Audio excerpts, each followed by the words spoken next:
So, welcome everyone to our Wednesday call. I am so elated to have Ali Carrington with us. I've known Ali for a few years, but the reason I wanted to bring Ali on, and all of you know, I like to bring people on that I believe in, that I have used, that I trust, and Ali is one of those people. And what she did for my dog Nika, I really didn't think was possible, because Nika was, I think I said 4 months old in the email, but I thought about it and I think she was 6 months old. She was at that age where dogs start to kind of act up. No matter how well trained they are, they start to act like they've lost it all. And she was barking at the door of the apartment, and that's really bad. And the apartment I was living in, like, the walls were paper thin, so everybody could hear everything. And I was really concerned about Nika. Hey, Joan, thanks for joining us. I was really concerned about Nika causing a ruckus and, me getting in trouble. So I contacted Ali and I hired her for her services, and she helped me with Nika. And I know she's going to share some of the secrets that she gave me today with all of you. But what happened was, within a week, using Ali's techniques, and I'm going to be honest, let's be full disclosure, right, Ali? These are not easy techniques, and not because they're hard techniques, because we're conditioned to be a certain way with dogs, and it's counterintuitive. You're like, no, I don't want to do this. I want to be really, well, I'll let her tell. But anyway, within a week, Nika didn't bark at the door. So what was even more impressive was that not only did she stop barking at the door, she stopped barking at the door forever. So I was also babysitting another little long-haired dachshund, and she was a pain in the ass. And she would bark at the door all the time. I had to put up barriers and all this. And Nika never once joined her. Nika was like, nope, that's not what I do. I go into, if she's feeling stressed about it, she would go into a crate. But it was so impressive, because here Nika is at 4 years old and she doesn't do that ever. So the training works. So thank you so much, Ali, for being here. And now I want to just do a little kind of bio of Ali. Of course, Ali is going to be talking about, what she does, but I just want to give you a little bit of an insight. So Ali is passionate, and she's an advocate for canine well-being. And I can totally attest to this. Canines are her jam. She is a dedicated dog behavior specialist and animal Reiki teacher. She trained in the Letanimalslead method. She is on a mission to foster harmonious relationships between humans and their canine companions. With a deep-rooted love for dogs, Ali has spent years studying canine behavior and developing effective strategies to address common behavioral challenges. Through online courses and one-to-one coaching, Ali empowers families worldwide to build deep, loving, and respectful bonds with dogs. Her expertise and compassionate approach have helped countless individuals create positive and fulfilling experiences with their canine family members. With a particular interest in rescue dogs, Ali has extensive experience working with, living with, and volunteering for rescue organizations. Her passion for helping dogs in need is evident in her unwavering support for their newly adopted families and in her commitment to the dog's well-being. And before I turn it over to Ali, this isn't a sales pitch. Ali does have paid classes, but Ali has 2 amazing free classes that are life-changing for all of you. So when we get towards the end, Ali's going to share some links, but I really encourage you to take this free training. I did it. I did the one where it's like when you bring a rescue dog in the house and all the things you're not supposed to do. And I'm like, did it. And you understand, oh my gosh, this is why my dog has problems, because I didn't follow these rules. So without further ado, Ali, I would love to turn it over to you. Oh, that's amazing. Thank you, Leah. I should have told you to begin with that, or reminded you, English people aren't very good with compliments. So very, very awkward. No, thank you so much. That's really lovely. Right, I'm just gonna get straight into it and share my screen and get going. Thanks everybody for joining us. It's really lovely to see so many people. And we have some new people joining: Yvette, Chris, Dawn, Vanna. Thank you so much for coming and joining us. We're so excited to have you here. I will put up the chat function, I think, if I can, and then I can see. I think we're going to have time at the end for questions, but if you think of anything along the way, do write it in the chat. I might be asking you some questions along the way so that you can put your thoughts in. But just before we get going, I wanted to let you know that I will be sharing some videos, and in the videos there are some noises that may or may not trigger your dogs to bark. So if you think that might be the case, just grab some earphones or headphones, or just get ready to turn the volume down on those on the times when I've got the videos. There's not a huge amount and they're short. All right, so let's get going. Let's start unlocking the language of your canine companion. So many of you I've kind of met online a little bit before, and as Leah has very kindly already done my bio, I don't need to do a huge amount of this, but I'm a dog behaviour specialist. I'm also an animal Reiki teacher. I'm based in the UK. I used to live in West London. I now live in Sussex, which is much more rural. I live there with my husband and my dog Ludo, who potters around somewhere around here on his bed. He's a boxer. He's originally from Romania.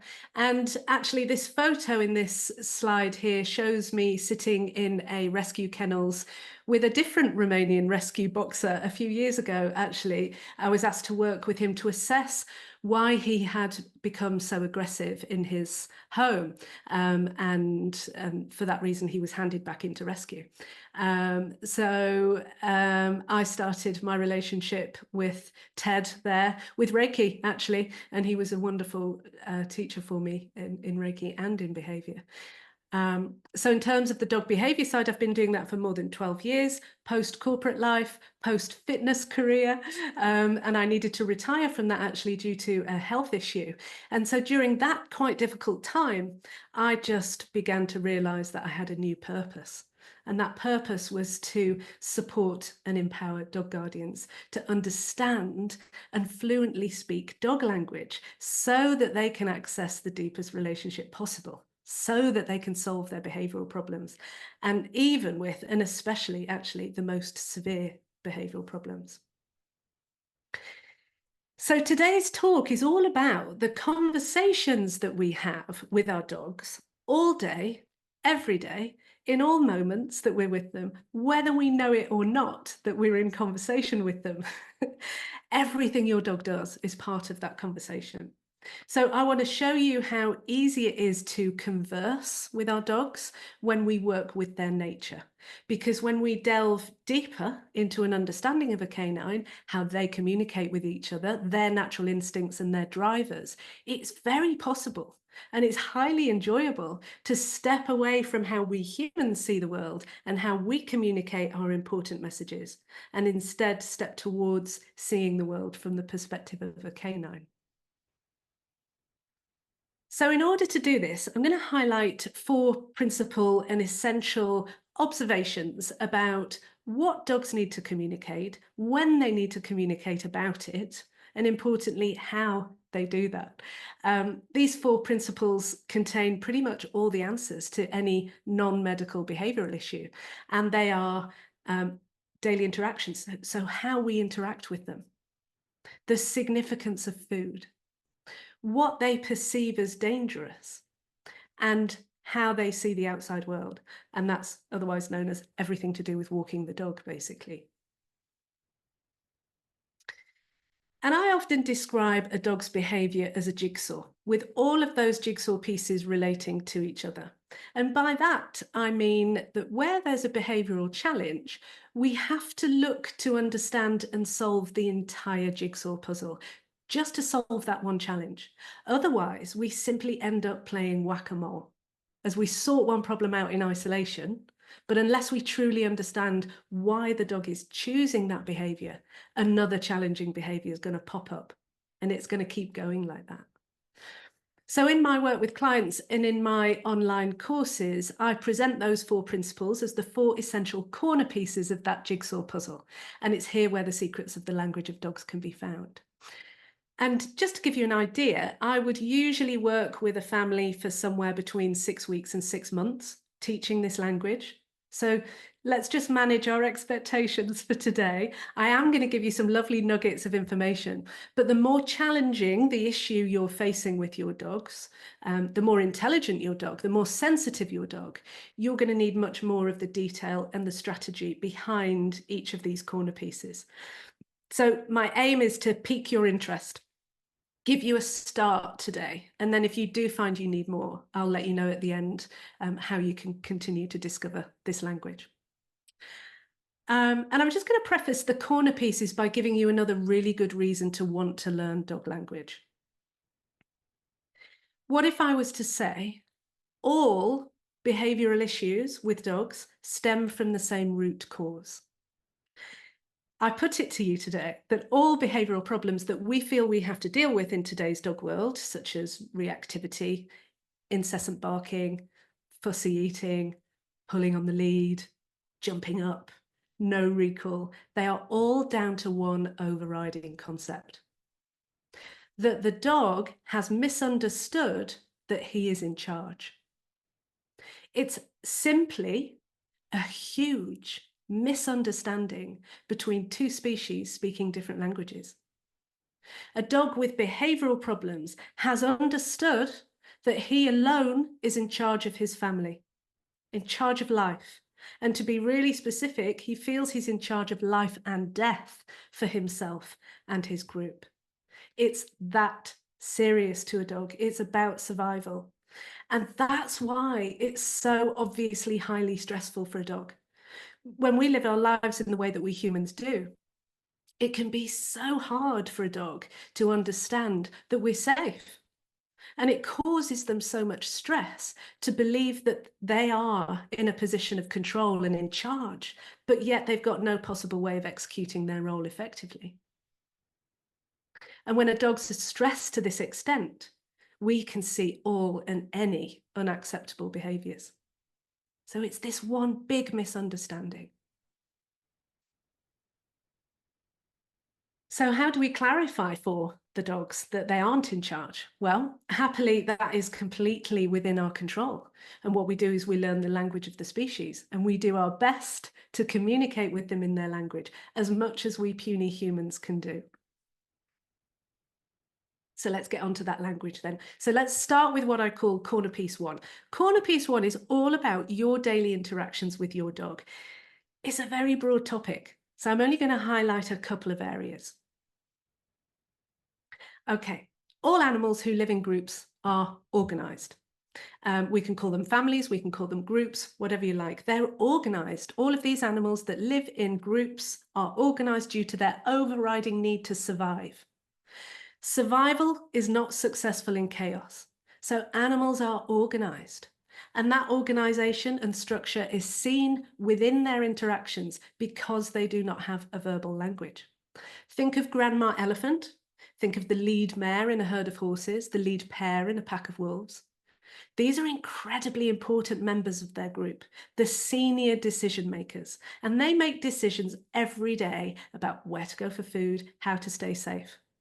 All of their decisions are based on the greatest chances of survival for the group.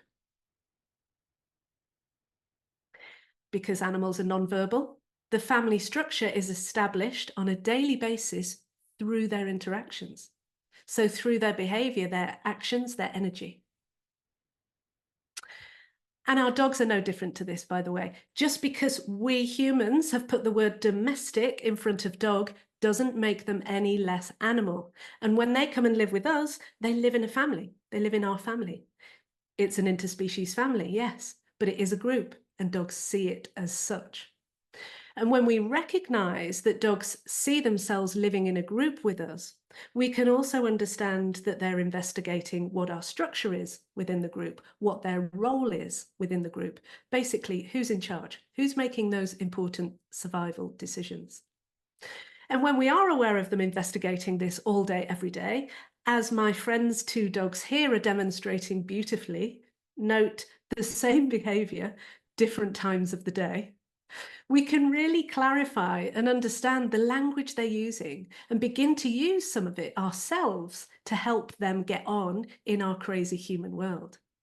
When we can help them see that they're not in charge, We can help them see that the survival of the group is not their role, it's ours. And just to be clear, we as humans don't need to use everything we see dogs do. I'm certainly not recommending sitting on people to make your point.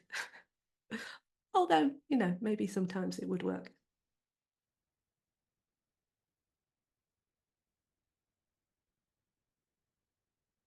There we go. So corner piece 1 is all about understanding that there is a way of interacting with your dog on a daily basis that will help them feel like we are their decision makers and that we take care of their survival. Once they know this and trust in us, this is our first step to solving any non-medical behavioural issues, because they will become less stressed without that role of responsibility. They will become less anxious without having to worry about survival, and therefore they're going to be able to choose calmer behaviour. And note here that I say choose calmer behaviour. If you want long-lasting deep changes in your dog's behaviour, then you learn how to give them better information so that they can make better choices. These are not robots that we reprogram. This is a really smart species we're talking about. And the smarter the individual is, the less they're interested in blind obedience. And that's not something that's always acknowledged in the dog training world. And they may get labelled as bad or stubborn. We just have to give them the right information in their language and then allow them free will to choose the calmer, more acceptable behaviour. And of course, yes, sometimes food reward can help give a dog a good reason to do something. But for many smart dogs, food and positive reinforcement is not enough when faced with the business of survival. It's the information in our interactions that they need. So there are 3 parts of this language of daily interactions that I'd like to highlight from this corner piece 1. So eye contact. Dogs do not use it like we do. They use it much more sparingly, and it's extremely significant when they do use it, unlike us, where our emphasis as humans now is on the words that we use. Although we still all understand what it means, how it feels to be stared at by a stranger on public transport, don't we? Really unnerving. And at those points in time, we fall back onto our basic survival instincts of safety in numbers maybe and getting out of the way. Number 2, attention versus no attention. This is a wonderfully important part of dog language. If you have a dog at home, have a think about how much attention you pay that dog without really thinking about it or having much meaning behind it. Probably quite a lot, unless you've heard me speak about it before. Another thing that dogs use much less of is direct attention. And actually, no attention is used much more significantly in dog language because it means, I don't really like what you're doing, please stop. It can also mean, don't worry, there's nothing to be afraid of. And no attention can also mean, let's just relax. All of that information from not paying your dog attention in certain key moments. And some people, just referring back to what Leah was saying, sometimes it feels a little bit uncomfortable. For some people, it feels like it's ignoring, neglectful. Actually, it's a conversation. And when we know that, it's much easier for us to make it happen and do the right thing for our dogs. Thirdly, who has the influence? Have a think about the times your dog gets you to do something on their terms. He reminds you it's dinner time, or she whines at the door to be let out, maybe even just to come back in again. Or he stands next to you and stares at your food and then deeply into your eyes. These are interactions that need considering, because any time your dog feels he can influence you, this simply informs him that he's in charge of you and your survival. So times like those need thinking about and tweaking, so things are always seen to be on your terms. It's not mean, it's not egotistical, it's just information that helps our dogs.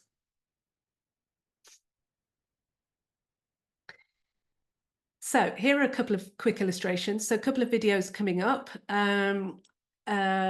Yes, I'll show you them first. Right, where do I press play on this one? Let's go with this one first. So there is a bit of noise on this, warning.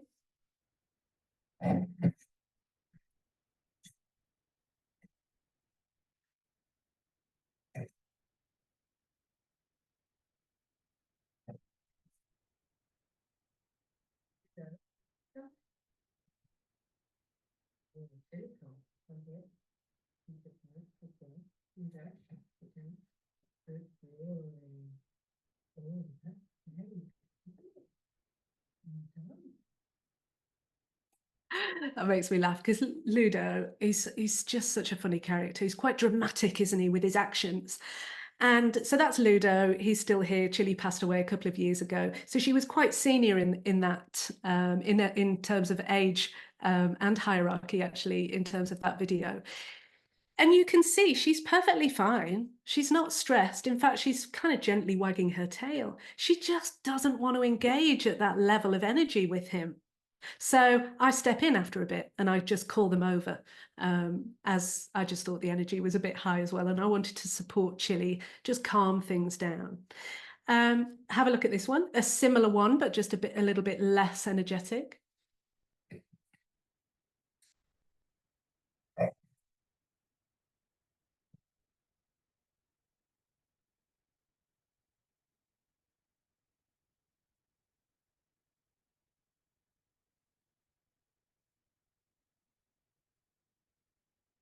So there's no eye contact between them. Had she given him eye contact, that would have meant, yes, I'm on for this. Yes, let's do it. And she might have got a paw in the face with the excitement of that interaction. All she did was turn her face away. She's kind of keeping her peripheral vision on him because he's all paws and she doesn't, she's keeping herself safe. But this kind of thing is really interesting when you've got two dogs together. This is where all our answers are. Also, I want you to note here that when she pays no attention to Ludo, he's not hurt. He's not feeling neglected. Just as it's just factual for him. This is where maybe sometimes humans can learn a little bit from animals, and maybe it would serve us better to copy this a little bit. They're just not judging what's happening. They don't put stories around their interactions. It's very factual. Can we wrestle? Says Ludo, and Chili's just says no. And that's it. He's not emotionally hurt or rejected. He just receives his answer.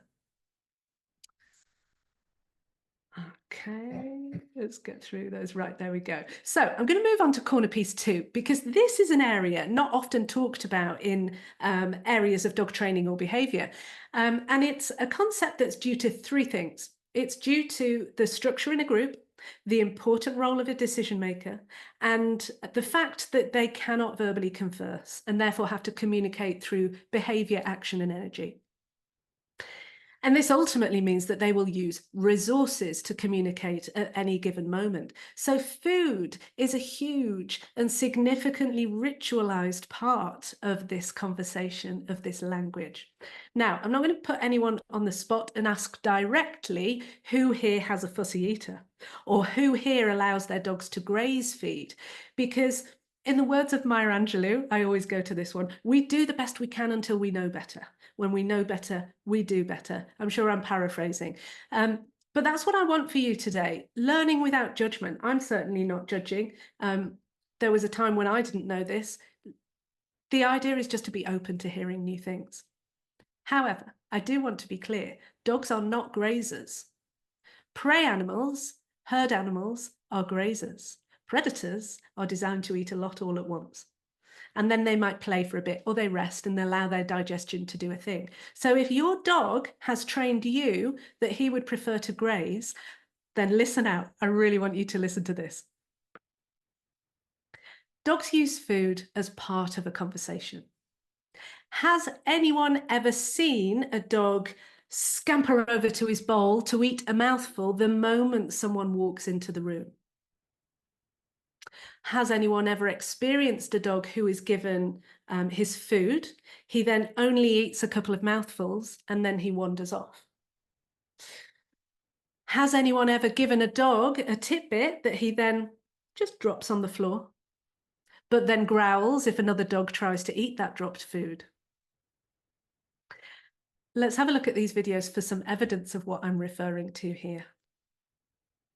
Okay, I'll just give you background to this. In this video, a few months ago, I was undertaking an assessment for a dog about to be relinquished into rescue. I'd arrived about 20 minutes earlier, paid him no attention, just giving him a chance to settle in my presence. And I then needed to get to know him a little bit, so I offered him a piece of venison sausages. Let's have a look what he does.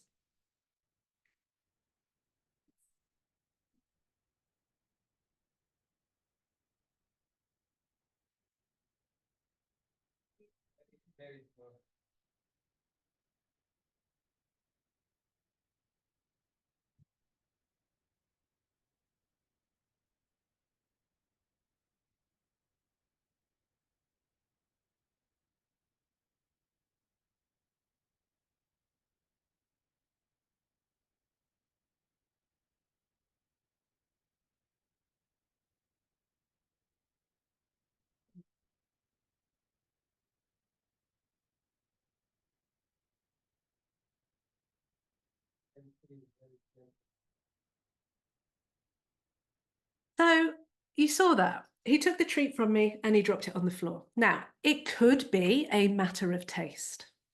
But unless you speak the language of food with a dog, you'll never know for sure what their likes and dislikes are or how they convey their belief in their role. Plus, I've witnessed this many times before, so I know what I'm seeing. So to clarify the situation between me and that dog, and to clarify to him that he has no responsibility over me, I just lean over and I pick that treat back up again. And you saw he was interested in it, because as I picked it up, he was all, oh, can I have it again kind of behavior. By the way, my dog, Ludo, who is there, yeah, you can see him, has done something similar. When someone we've met in the park has offered him food against my wishes, I must say. I don't like the concept of feeding other dogs in parks. Anyway, different topic. So he's given Ludo a piece of food and Ludo's dropped it on the floor. Typically, another dog in the park comes to pick it up, and guess what? Ludo tells that dog off. It was almost like he'd set a trap. But it's not a trap. They're not evil masterminds. They just have a language which includes rituals and meaning around food. And that signals their role in a group. Okay. Food is essential. And whenever there is pressure on food, for example, scarcity in their natural habitat, food is often used very symbolically and ritualistically by the group to re-establish structure and hierarchy, making for a very settled group. It's not mean, it's not dominance, it's just the language of food for canines. And sadly, I suggest that many domestic dogs are under pressure in the Western world, doing their best to survive and cope in our confusing human world. So you will find the language of food hierarchy also exists in the domestic environment. In a well-organized group of canines, it's accepted that the senior leadership team eat first. They have to remain fit and healthy to lead the group and make good decisions. The rest of the group are fine with this. It's fact, remember, it's no judgment. So the decision makers eat first, they display that clear hierarchy, and when they're satisfied, they simply walk away, and the next ranking pack member is able to eat. Lions do this sometimes too, by the way. And it's all about reinforcing seniority with this quick and instinctive information that they are capable of looking after the family, meaning the rest of the group can relax into their more junior and less responsible roles. So food is another key tool of communicating everyone's roles. It's a conversation. It's never just food. So if we understand now that canines use food in a ritualistic manner to help establish hierarchies, there must be a way we can utilize this understanding and help our dogs understand that we take care of them and not the other way around. The slightest gesture around food has the power to convey a huge amount of information. So we can help our dogs be calm and happy by keeping things really simple around feeding occasions and doing two things. Firstly, I want you to try this. I want you to try gesture eating. This simply means eating a morsel of food before you put the bowl of food down for your dog. It's as simple as that. I know that might sound a bit contrived maybe, but unless you try it, you're never going to know how powerful this ritual is. In one small gesture, we're communicating, I'm the decision maker. You can chill out and be your best self. It's non-confrontational. So I don't advise eye contact. I don't want you to talk to them when you prep the food. Just prep it, eat something, put the bowl down and leave your dog to eat in peace. The second key ritual here is to pick the bowl up once your dog has walked away from it, whether or not there is food remaining. If your dog walks away from a bowl that still has food in it, the dog is using this simple ritual and confirming to you that he's the decision maker. So instead of leaving him with that information, you simply pick the bowl up and you give it back to him again at the next feeding occasion. This proves you are who you say you are, the decision maker. If you leave the food down, he has many, many, many occasions to use the ritual of gesture eating, and he reconfirms his belief that he's in charge, which we know makes him highly stressed. So these two simple rituals when we feed our dogs are very powerful parts of your dog's language and the conversation that they have with us, sometimes without us even knowing. Okay, another little video coming up here. Have a look at this one taken by a dog sitter who did my training. This was from a few years ago. Bearing in mind that dogs don't do anything without good reason. Okay, let's just watch this.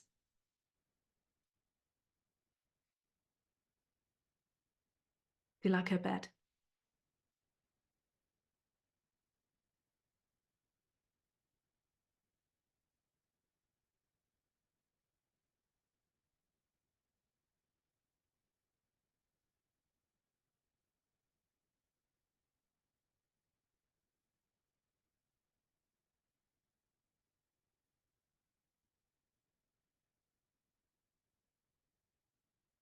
So we did a one.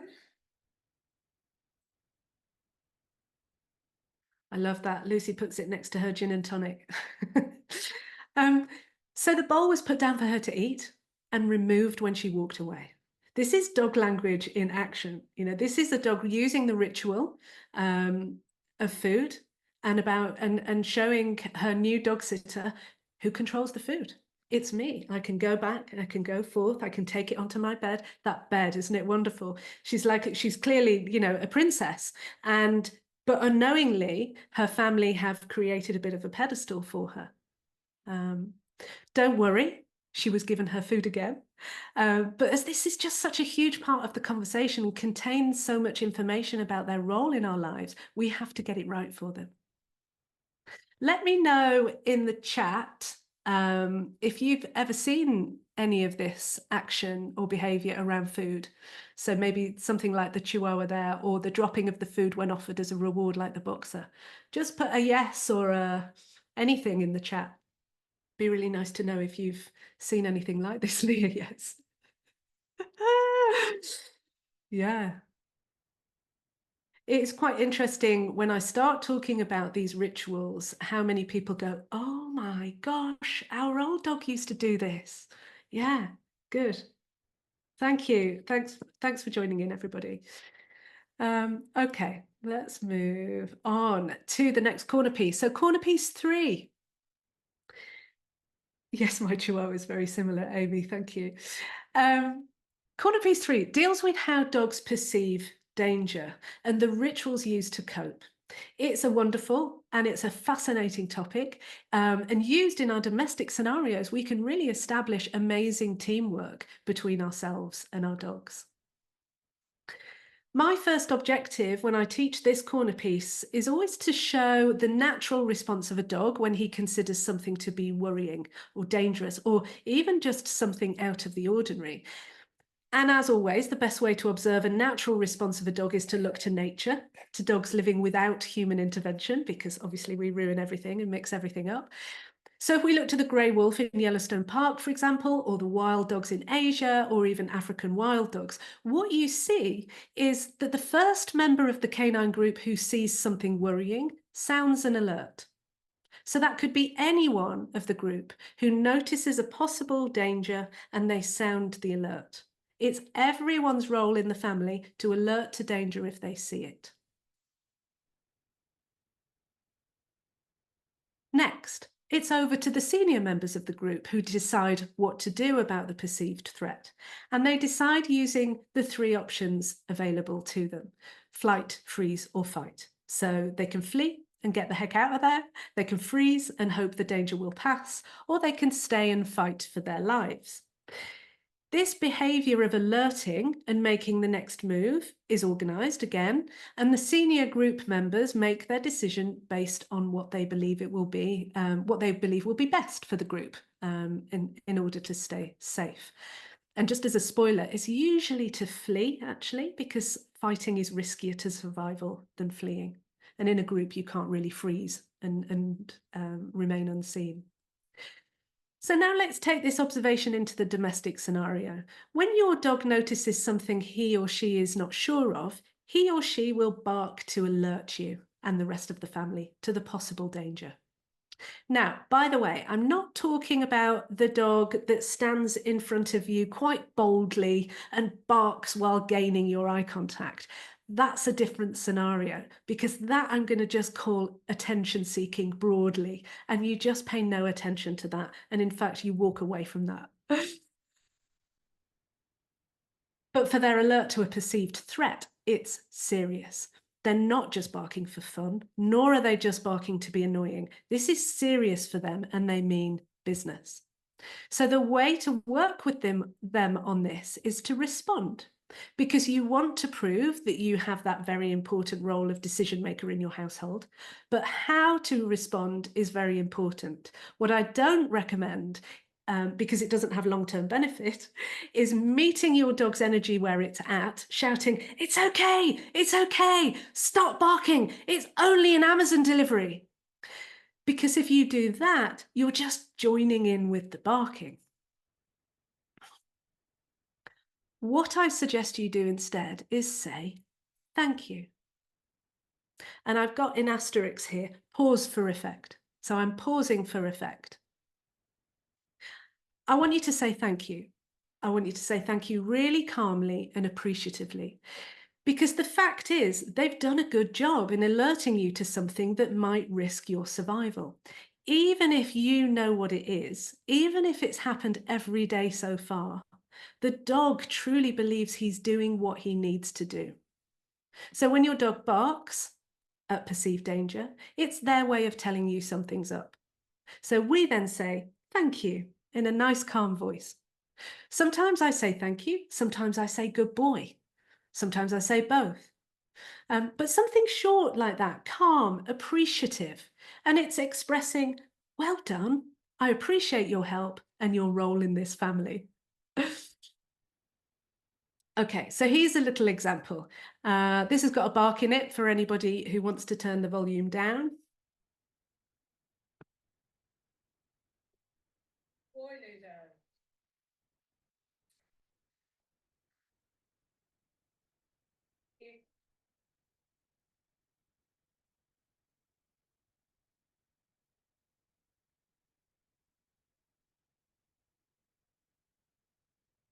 So you heard him sound the alert, you heard me say good boy and thank him appreciatively. He stays relatively calm, he looks to me, he doesn't feel the need to continue barking. Excellent. Now, the idea over time is that they get used to you being so calm that they simply feel that sounding the alert is enough, and they don't continue barking. However, if they don't stop barking and they're really insistent that something's worrying after you've said the thank you, I want you to do what you saw me do in that video, and I want you to go and see what they're barking at. Even if you don't think you'll see anything, it clearly is important to them, and they're going to appreciate you acknowledging that. When you're checking the alert, they will very likely be looking at you and sussing out whether you're also worried. They sort of do this. "What do you think? Can you see it? What do you think?" So it's really important that your energy remains calm, straightforward. After you've checked, you walk away. And you can either call them to come with you, to follow you, or you can gently lead them away. The goal is for them to see you investigate, for them to see you support them, not for you to focus on them and pay them lots of attention. Because remember, some dogs bark for attention. So try not to look at them at all while you're checking things out. The calmer and happier you do this, the more your dog will learn that you're a calm, consistent decision maker, and they're going to breathe a sigh of relief. Over time, and given all the other corner pieces are in place, your dog will bark less and less and look to you more, becoming more and more confident that you have everything about safety and survival covered.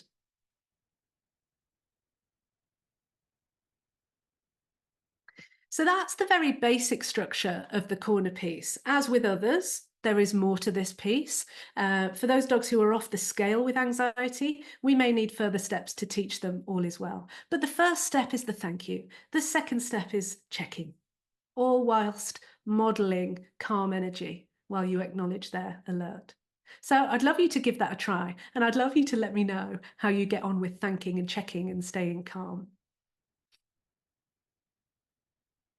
Here's Ludo again, looking a bit concerned at something.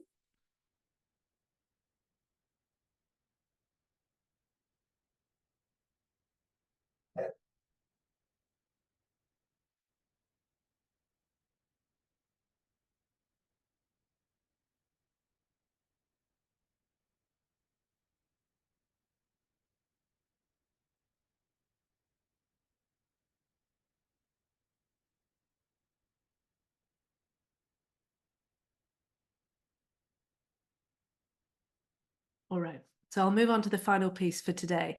And the fourth of these main principles of dog language, corner piece 4. So corner piece 4 is all about the outside world. And this is often the area I get called about the most. We're going to have a look at, in this section, the reason behind physical activity in nature, what a walk means to a dog, signs of an anxious dog. I'm going to talk about a few steps that you can take to begin building a more joyful outdoor experience with your dogs if you need to. So in the natural world, physical activity for all animals is about survival. When it comes to predators like wild canines, taking care of the business of survival, that's the large part of their physical activity. It's spent on finding food, hunting, or patrolling. Then they rest, or the youngsters enjoy some recreation and playing. And this is in their basic instincts. This is hardwired. So I'm just going to lay this one on you. Walks do not exist in the natural world. Going for a walk in the natural world simply does not exist. Only humans walk purely for fitness or pleasure and recreation. And now I'm asking you to think about it. It makes sense, doesn't it, when you think about it? There absolutely is recreation in a canine's natural world, but it's rarely outside of the safety of their rendezvous area, because that's where they're safest. They can relax when they're safe. They can take their eyes off the ball a little bit and simply relax into play. What they do not do by choice is go walking through other families' territories just for fun, because that would be a risk to their survival. So what does a walk actually mean for a domestic dog then? Well, the moment we leave the home and the garden, our rendezvous area in natural terms, the closest basic instinct and understanding our dogs have about leaving the house for a walk is going to hunt or find food, going to patrol or mark territory. And only when all of that's done, or they know they don't make decisions, can they even begin to participate in recreation. Recreation, playing, pleasure, is not the first thing on their minds, despite them pulling you out of the door and getting excited when you bring out the lead. I describe this as adrenalized behavior, and adrenalized behavior is a requirement if they feel they have to lead you in safety in the outside world. It's not about happiness. It's business. It's not recreation for many of our dogs in the outside world, particularly if they're confused about their role in the family. And a confused dog will always try his best to take care of the business of survival. That desperate behavior can look like any of the following. So over-the-top behavior when triggered to walk, darting out of the door first, pulling madly on the lead, sniffing obsessively from side to side, scent marking very frequently, maybe every few paces, freezing, refusing to walk, barking at anything moving, not coming back when called, not having the ability to listen to you. This is what it looks like when a dog who's confused about their role is trying to do his best. He's really trying to do his best. And on the other hand, dogs who are relaxed enough to participate with you in recreation will just seem calmer and gentler.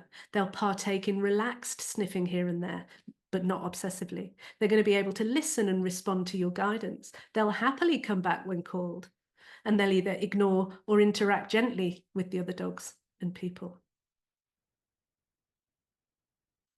So how do we help our dogs go from taking care of business to partaking in recreation with us?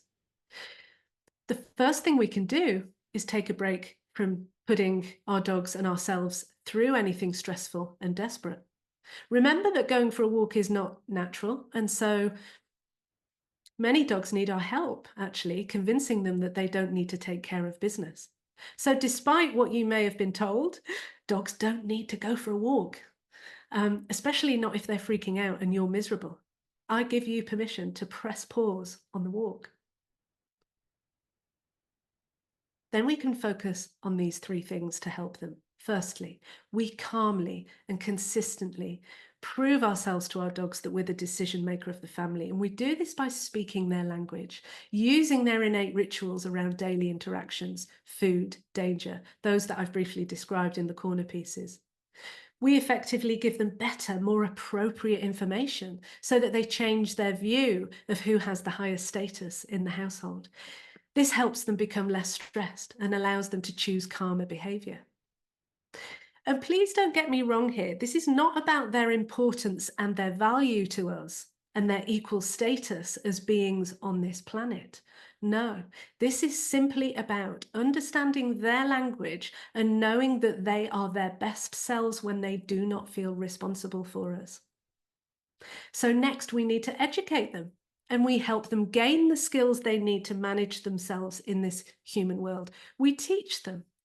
We teach them where they can learn the best. So we stay in the home, we stay in our rendezvous areas while we teach them what we would like from them, how we want them to walk with us.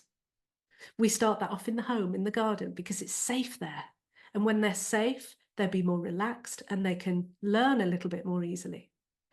So often this particular step is missed out. Many of us have an expectation that dogs know what a walk is and know what we want from them. And importantly, we expect them to know that they will be safe. But they don't know any of this. So we start in the home at the most basic part, getting them used to wearing a collar even in some cases, then the leash. You will never regret baby steps. Whereas there is always regret when we realise we've gone a bit too quickly for them and they've struggled, and it shows out in their behaviour.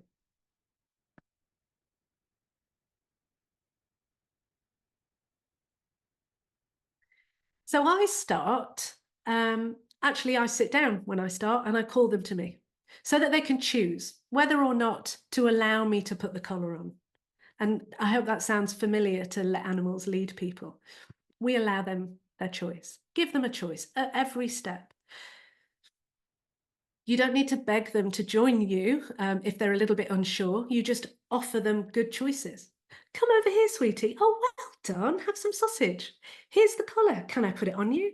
Well done. Here's a piece of sausage. You know, it's quite simple when we really simplify it like this. If they don't come close enough, don't worry. Don't lean forward and bridge the gap. You just wait. You try again.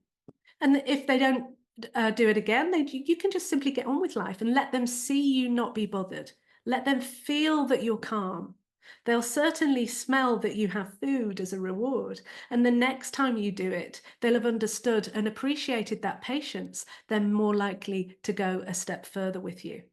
They'll be more interested in working with you. So if you take that baby step approach to the walk, you're going to have the best dog who walks on a lead beautifully next to you. And of course, it's a longer process than just putting the collar on. I would then be asking them to walk calmly with me as I just meander around. Then I'd introduce the leash, doing the same. Then I'd do more advanced things like going up and down the stairs without them charging ahead, going through doorways and gates. Can you recall them from anywhere in the house and the garden? These are the little baby steps. These are the things that I work on. And I work on it for however long it takes before I leave the safety of our home and grounds. Because this patient way builds trust and it teaches deeply what we want. Without trust and this education, how can a dog possibly be able to behave well outside when he sees something worrying? Bicycles whizzing by, skip lorries clattering past. These are scary things anyway. And without the trust and the confidence in us, we haven't given them a foundation and we're setting them up to fail. Just wondered if you would be interested in how calm I expect my dogs to be before we leave the house. So here is a video of me getting ready to leave the house with the dogs.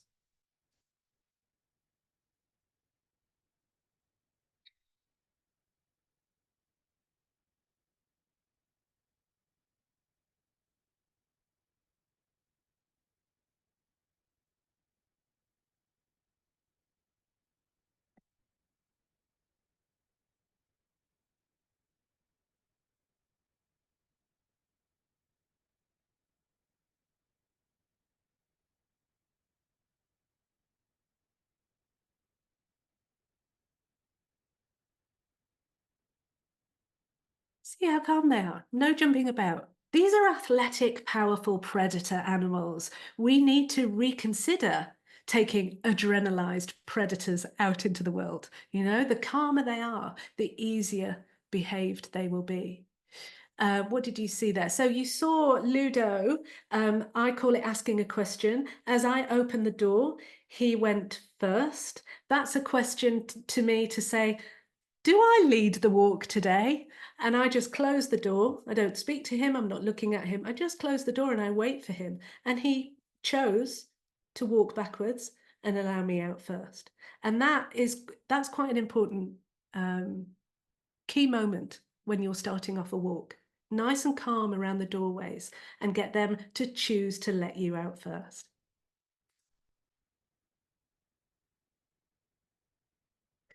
You're just never going to regret the time that you put into teaching your dogs the skills they need to manage in the outside world.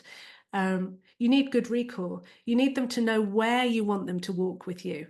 And doing it like this, as I'll just show you in a moment, without leashes actually gives them the choice to join in with me or not. And this is what you want. You want your dogs to choose to partake in something with you of their own free will, really, really calmly.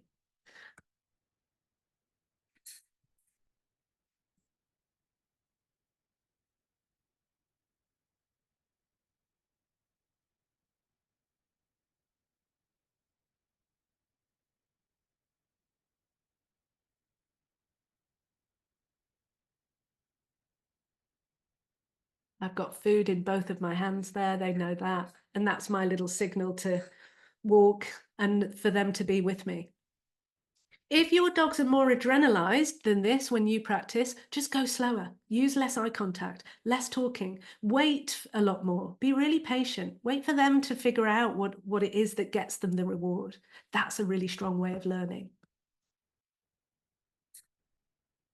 Okay, so this is corner piece 4, all about the outside world. Slows us down, gets us to view the world through our dog's lens. Let's go at nature's pace. Be calm, be consistent, teach and go step by step at their pace. Look out for adrenaline at each step and go even slower, so that when you do head out into the outside world, the land of 100,000 threats, they're not sky high filled with adrenaline and not able to listen to you. Instead, they're calm and they've been taught skills so that they can respond to your guidance. So just to summarize then, when we learn the language of dogs, there are no downsides. We simply build trust, mutual respect, gain a deeper understanding of this impressive canine species living under our roof. When you learn dog language, you will see that your dog's behavior is no longer good or bad. It's just behavior and communication. It's a dog being a dog, given the information he's received. If we want them to change their behavior, we have to communicate better and give them better information.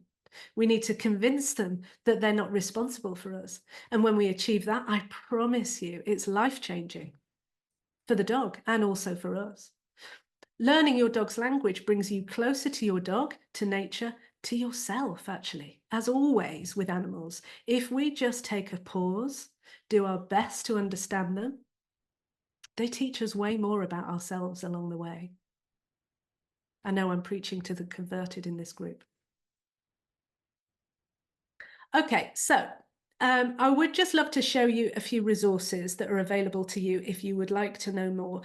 Firstly, if you are particularly involved or interested in rescue dogs, then this could be an interesting course for you. This is free. It was actually built after I spoke with SARA members last time around.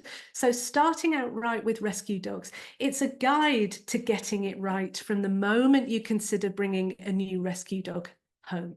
Completely free resource that a number of dog rescue organisations here in the UK are already using as guides for their adopters, actually. So if any of you are that involved with rescue, then I would love to talk to you about whether you want to use this for your adopters. It's what I found in the short time that we've been using this is that it has reduced the number of yo-yo dogs, as in the number of dogs that get fostered out or adopted out and then are brought back after a couple of weeks when everything blows up. So that's absolutely free to sign up for, to register for. You're all welcome to do that. I will put the link into the chat. Can I do that now? Let's see.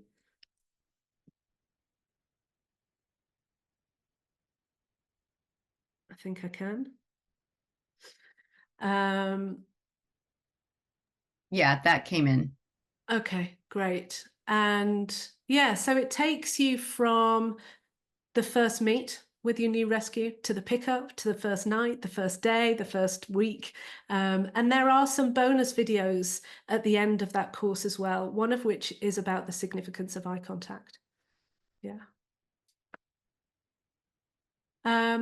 Then there are options, of course, for paid for courses, which will explain in much more detail the language of dogs. These courses are called Speak Dog. There's a one-to-one coaching program, which is my more extensive way of learning, along with the 9 modules. We organise regular Zooms together so that I can almost hold the family's hand almost along the way, really make sure the information works as it should in their home, within their lifestyle, for their dog.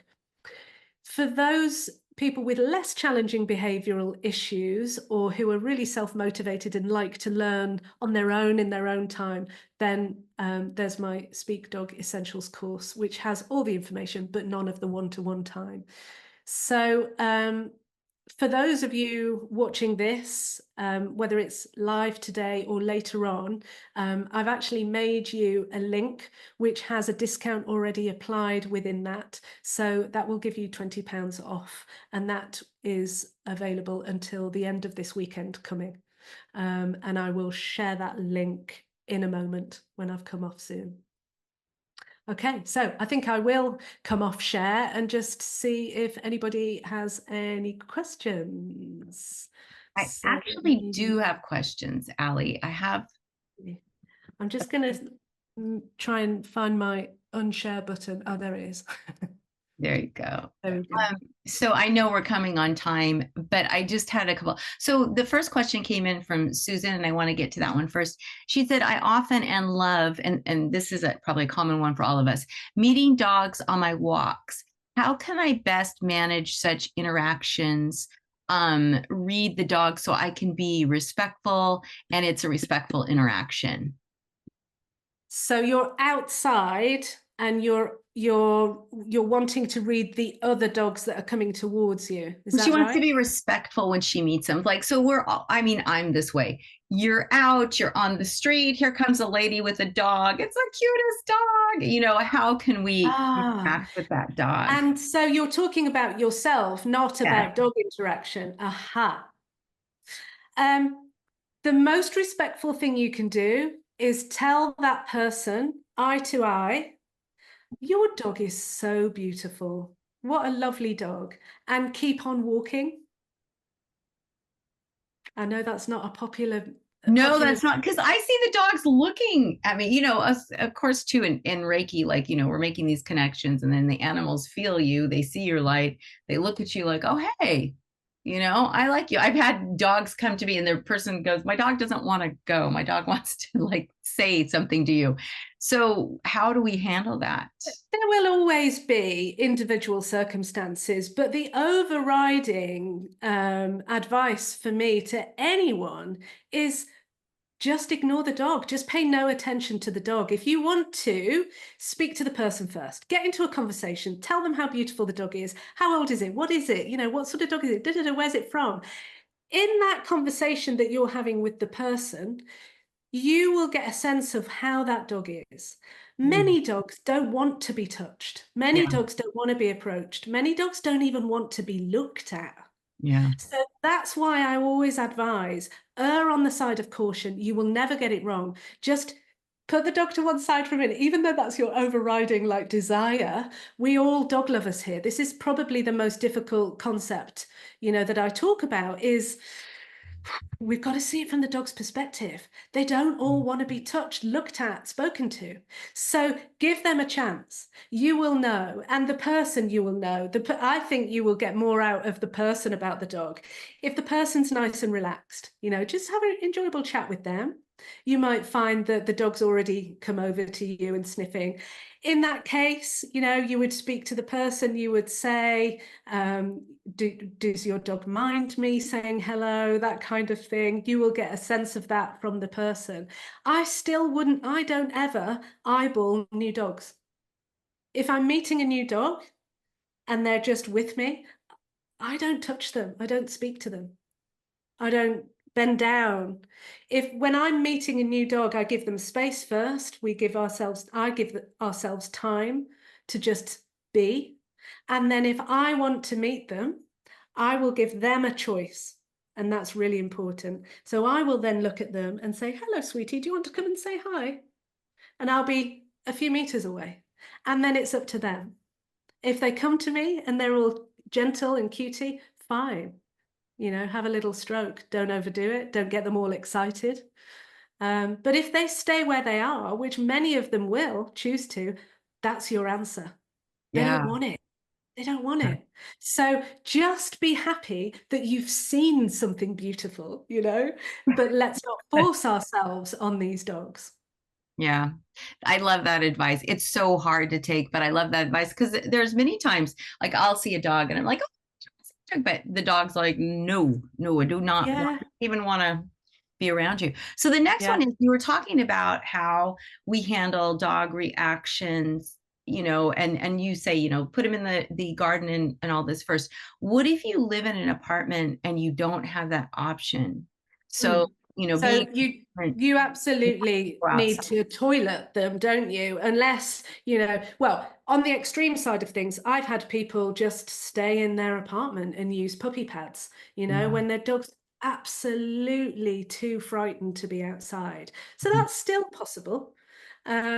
But generally speaking, you will be toileting with your dog outside. And so I would, if that were me and I brought home a new dog and I were in an apartment, I would just do very quick toilet trips.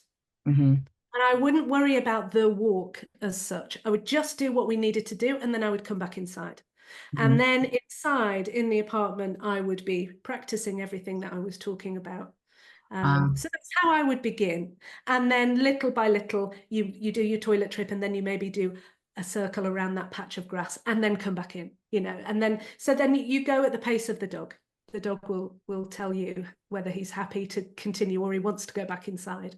So piggybacking on that, What if you have an excitable, friendly dog? Like he just sees another dog and, oh my gosh, I love dogs. Not barking like there's danger, but friend, how do you handle that?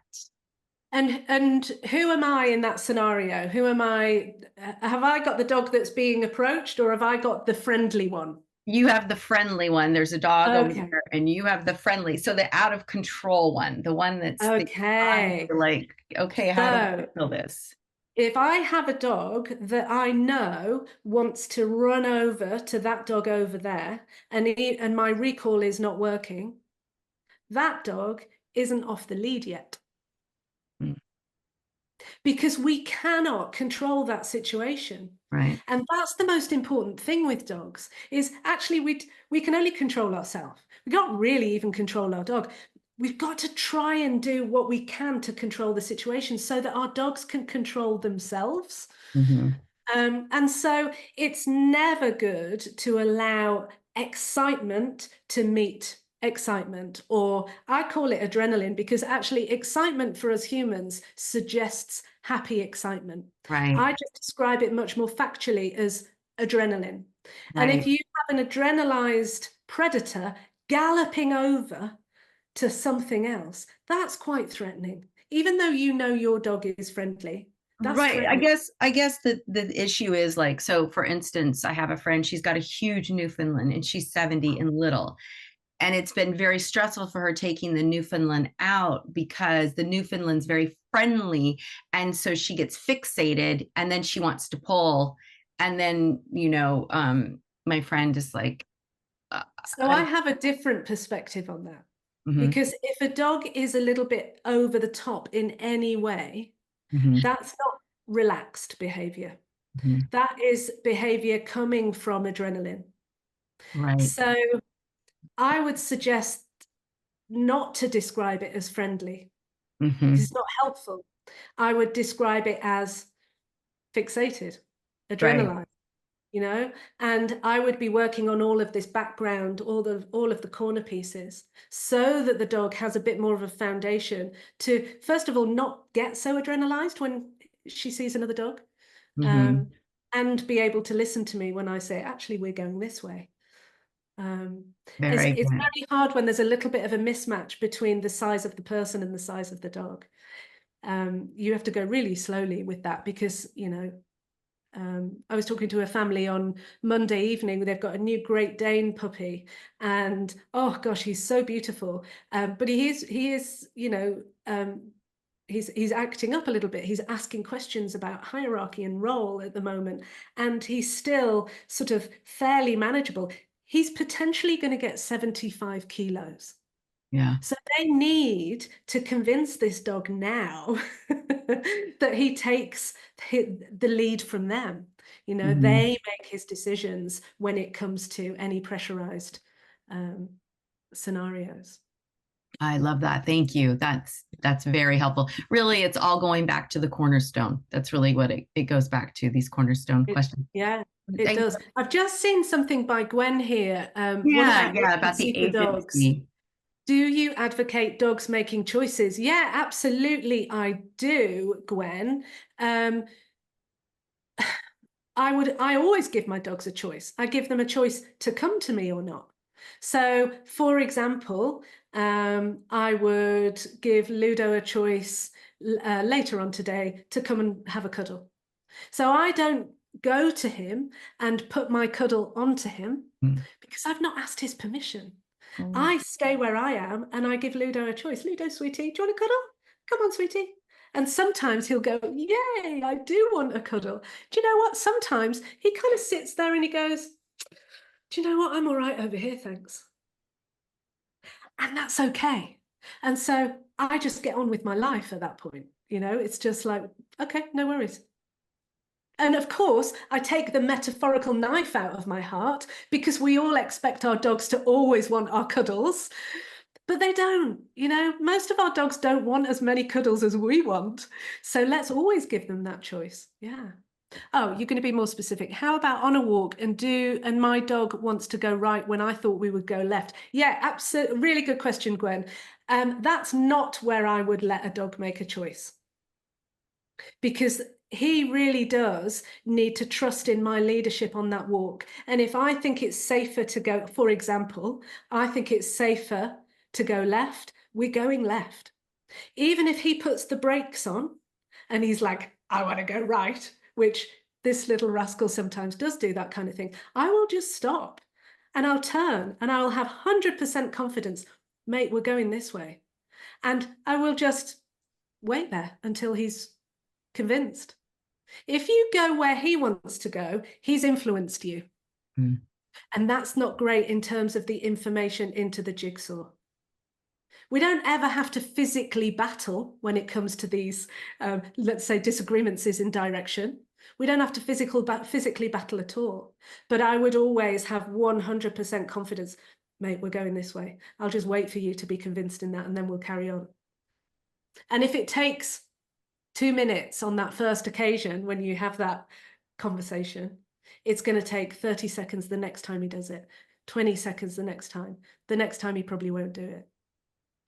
It's really important that they trust in us and they see us as consistent, calm, sensible decision makers, particularly outside, Gwen, actually, particularly in that outside world scenario, because that's where all the threats are. Yeah. And that's where it's harder for us to control anything apart from ourselves. It's harder for us to control anyone else, any other dogs, noises, etc. If you have I hope time, that answers. two more quick questions. And thank you so much for that, Gwen, because that opened up a lot for us. I'm sure we all had the same. Oh yeah, thanks. I now understand. So from Elaine, do all dogs intuitively know food rituals? Is it ancestral information? Or for example, puppies raised in a non-social situation such as puppy mills do not have the opportunity to learn from senior members of the group? I would always go back to their DNA. Sorry, who was this that was asking the question? This is Elaine. Elaine, thank you for the question. I would always go to their DNA, Elaine. And so it almost doesn't really matter how they've been brought up. That will affect them in certain ways, obviously, and their personalities are always different.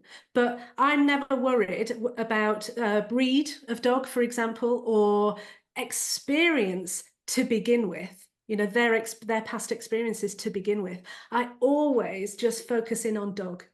If we go with dog first and just go with what we know that a dog understands from his DNA, then we'll never go wrong. We start with dog, then we move on to, okay, what's this dog's personality like? And then, you know, we go from there. But it's always about dog and DNA and what they understand. Ludo was bottle raised, as far as I know, just for out of interest. And he absolutely has the language of food, because given the opportunity, he will use it. That's a great, okay. That was a great question. Thank you, Elaine. Yeah, really good question.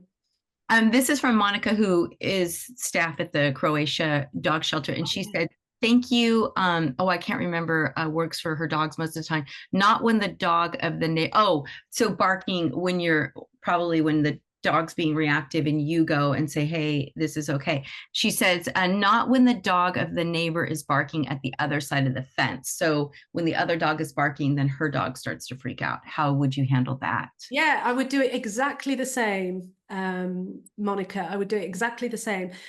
Just deal with what you can deal with. You can't deal with the neighbor's dog. So all you can do is calmly teach your dog.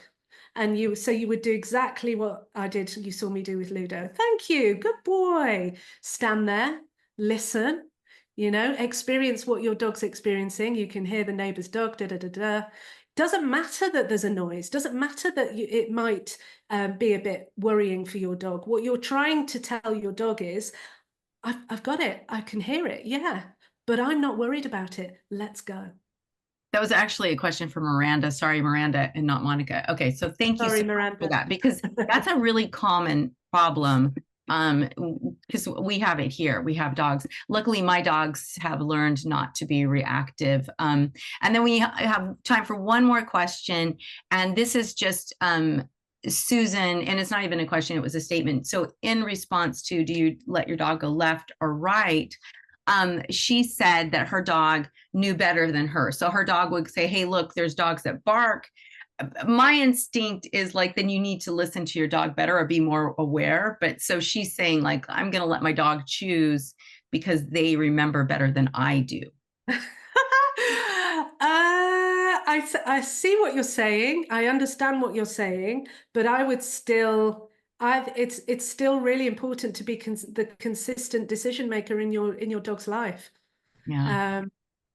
So it's really important when you're out in the outside world.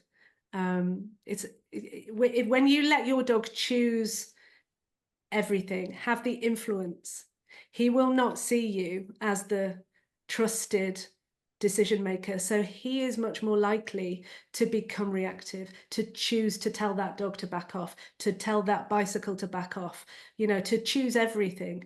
We've got to teach them that they can relax and just follow us. I know, I do get what you're saying, Susan. I guess it would depend on the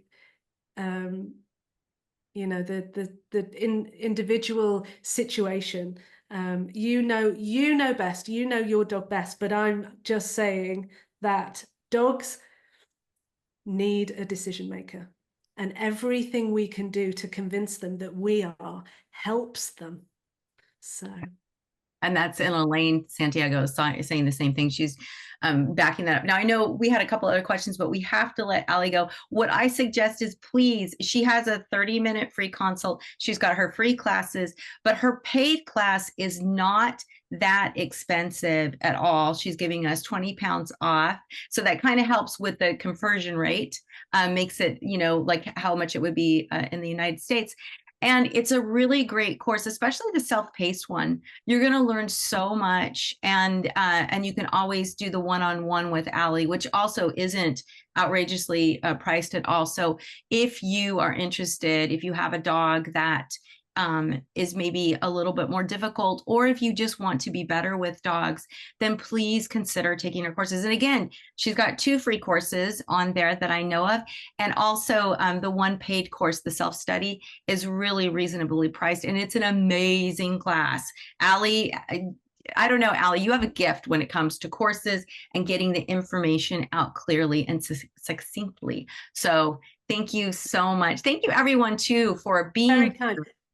And thank you everyone for all your questions and being so interested. That's wonderful. I've just put in the chat the link with the discount code already applied. So if you want to copy that down, you can go and have a look at click into that link, go and have a look at what the course entails. It's listed all out there, so you can really have a look. And that discount, I think it will stop at the end of Sunday UK time, but I'm not very good at these things, so it might even be Monday. Yeah, that would be great. This will go out on Friday in the recap, and I'll make sure that all the links are there for everyone. Okay. And a link also to Ali's free course too that she saw. And yeah, this has been an incredible time. Thank you. We've got so many nice messages. Lisa said, very informative. Thank you. And Susan said, thanks so much, Ali and Leah, and for all your work. And then Lorna said, thank you, Ali and Leah. So thank you all so much. Thank you, everyone. Ali, we cannot thank you enough. It's so nice to have someone share so much valuable information with us. And let's all go out there and be better with our dogs. This is so hard for me. I'm sorry. When you get used to it, you see the benefits. It's so amazing. I had to do your way in order for Nika to stop barking at the door. And it was so hard to come home and not acknowledge her, to just come in the door and just ignore her. Because of course, the first thing you want to do is, oh, God. But that wasn't right. And literally we have to be dog. We have to be more dog. That's all we're doing. And actually, when we do that, it's just so much more joyful than being human. Join me being a dog, everybody.